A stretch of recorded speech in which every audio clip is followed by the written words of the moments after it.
बड़ी कबर न समझी दैनिया साडा तेरे शहर दे कब्रस्तान उत्ते बारे बार लदायनी बेदर्दा मजबूर दी नाजुक जान उत्ते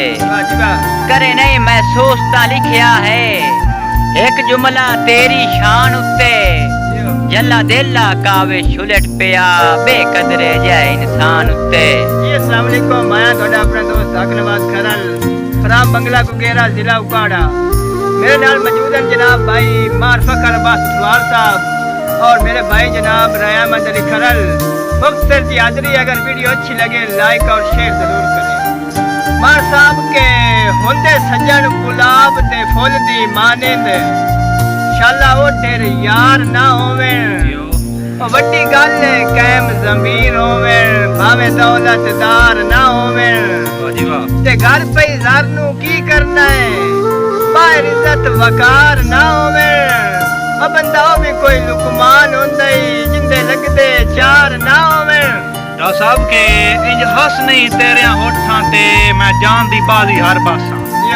मैं काविश पंछी बेसबरा बन फड़े के अपने पर बासा तेरा हुसन है बल्दी आग सिमरन उदा खुश होसे जदा सड़ बासा अल्लाह वास्ते अपने होठ लुका नहीं तो मैं कोई गलती कर बासा। किसे बंद कमरे विच सजना दी तस्वीर फ्रेम च लाई होवे किसे बंद कमरे विच सजना दी तस्वीर फ्रेम च लाई होवे एक रूह होवे दुआ बुत होवे दिल आंदा है बस तन्हाई होवे ते होवे सज्जन खलोता चान बन के पलकां दी सेज सजाई होवे ओ बंदा कावे छे अखियां ही कढ छोड़े जे वेखण च गलती काई होवे। मार साहब के शाला सज्जन दी नस्ल दे काम आवे सारी जिंदगी जो कुछ खट्टा अयो दी नेत्र ना दर्द खराब होवे भावे मां जगराते कट्टा बाबा के माल मंजोन तू ही न रखा दी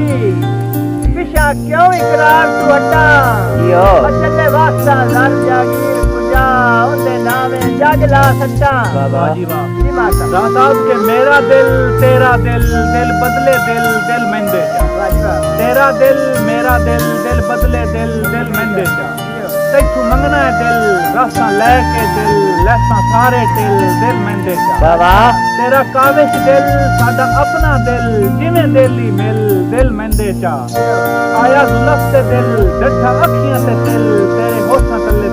दिल मैनू दे जा बाबा मार साहब के मुख वंजना ताने खलकत दे तन कमीनियां सखियां दे ये दोडे कदम मुबारक बन पौंदे मेहमान साड़ियां पखियां दे ते किसे कीमत काविश नहीं भूलने डांग इश्क दी लज्जतां चखियां दे साडे ना दा आशिक जग सारा असां आशिक तेरियां अखियां दे।